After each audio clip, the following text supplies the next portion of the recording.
All right. Welcome to another podcast of Adeel Pirzada podcast. Today, we're here with another exciting podcast. I'm your host, Adeel Pirzada, and I'm here with my co host, Mr. Kevin Padillo. Hey everyone. Thank you for joining us today. Episode 42. Let's get it. Right on. Okay, so this episode is actually, is the part two of our last episode about delays, construction delays, and we were discussing about all the delays that are caused on the client side or the owner or the tenant side. So that could be the tenant itself, their payment issues, the landlord, or there any parties are hired by them. But that's only a small portion. In a way, it happens in a lot of projects, and a lot of projects are delayed because of that. But majority of the projects are delayed because of the contractor delays. So today we're discussing that why contractor would have delays and maybe things that you can do to prevent on your end. So just starting off that, I think the biggest reason for a contractor to delay is actually, well, there's a couple of reasons. I mean, they don't know construction. Like the easiest one to approach, they just don't know construction. They're very new. They don't know what they're doing. They don't know all the pieces involved. Everything is surprise to them. And that's where they're having those delays. That's the simplest answer that I could have. And that is based on, the contractor side of the thing. So I'm not saying you made a late payment and that delayed no, that's the tenant. That's the owner.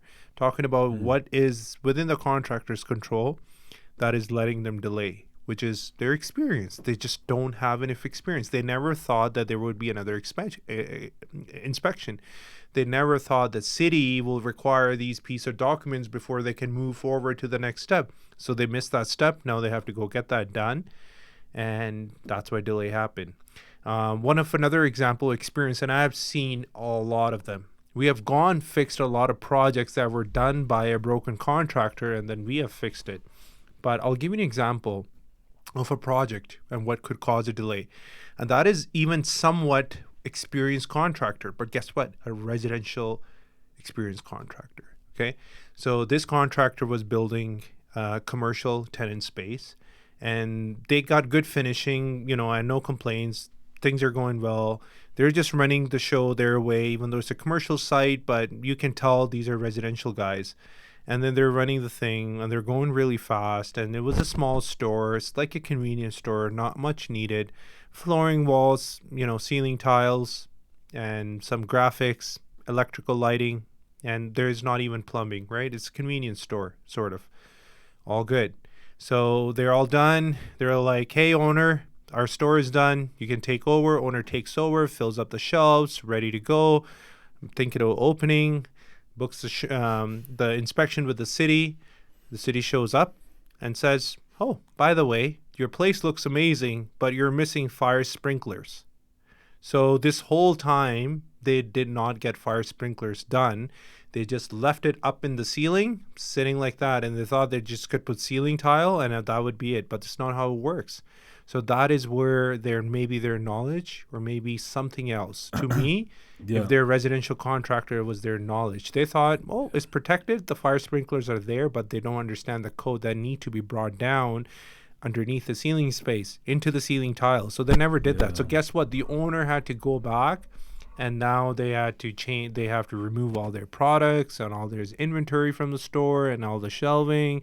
Then they have to take the ceiling tiles down, and then so it delayed the project, a ready-to-go project, for 2 months. And that, I've seen it in many different forms and ways on many different projects. So that is one of the example of the contractor not having the experience. Sometimes they'll have the finishing, but they don't have the experience. That gets you in trouble. Another reason they're delayed, honestly, experience is the biggest thing. If they got that under control, then they don't, there's billions reason otherwise, not a fully motivated team, not a good, experienced team even, and then not having right talent, not having enough talent working in the company, not having the right knowledge about the product. And I'll go to the last one. There's something I was going to discuss kind of in the end, but this is a quick podcast, so I'll just bring it up now. The reason why contractors actually delay your project a lot of time is because they're short on money. It's because they don't have enough money for your project. Now, that could have been done in negotiation where they reduce the money and then, the work, or they're just bidding. Well, obviously, an owner cannot force anyone to do anything, but, they can kind of guide them in a way where the prices are small. But a contractor, if they bid it correctly, and they shouldn't have an issue, but when they're trying to bid and they're trying to, if they left something in the pricing, or they try to produce pricing that are like, heavy discounted, that's another reason they'll delay your project, because when they start the project, everything goes smooth because they have a check from you, and then everything is going to go well in the beginning. And then after a couple of weeks, you're seeing delays because they're already running out of money. Now they're really getting close to getting estimates, the real quotes on the project. Yeah. And then when they're checking that, they're seeing that they don't have enough money. They thought they'll do these doors for $1,000. Well, guess what? It's costing them a couple of thousand now. So they don't have enough money. Now they have to make a choice. Either they go down on your quality or they go down on your schedule. Yeah, so planning actually is a huge issue. Planning is a huge solution to a lot of these things.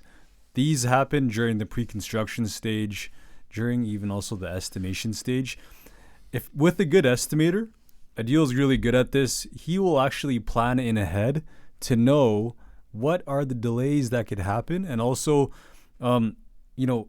if he'll actually manage the accounting of the project beforehand to know how much it would cost, so that if the door is $1,000, he wouldn't put $200 in the budget.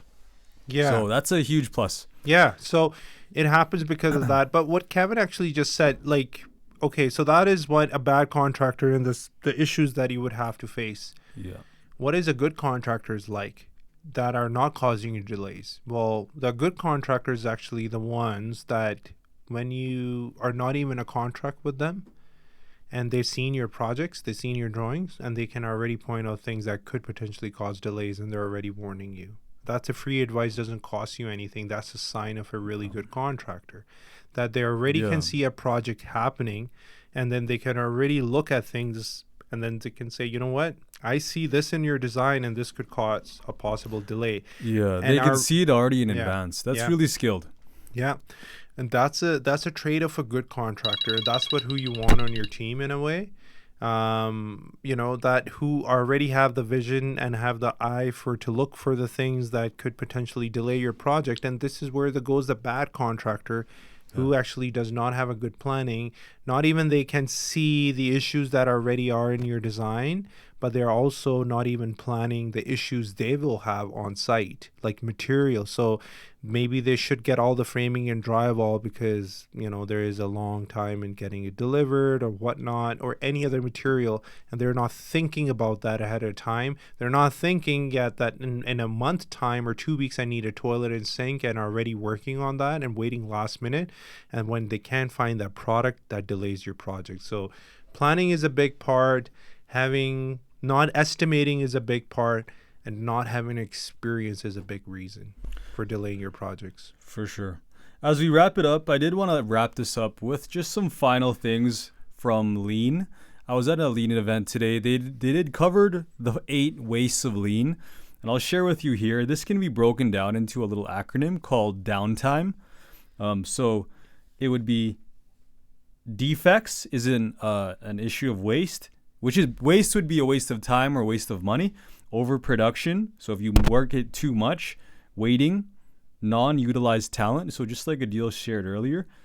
T for transportation, you're traveling too far to have something delivered. Inventory, having excess inventory. Motion, and extra processing.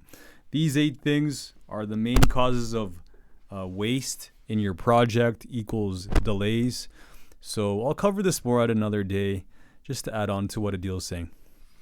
All right. Well, that would be it for today. So thank you all for joining us and being part of this podcast. Like always, do hit the like button, subscribe our channel, and if you do have any comments or question, do let us know. Yes. Have a great day, everyone. See ya. Thank you. Bye-bye.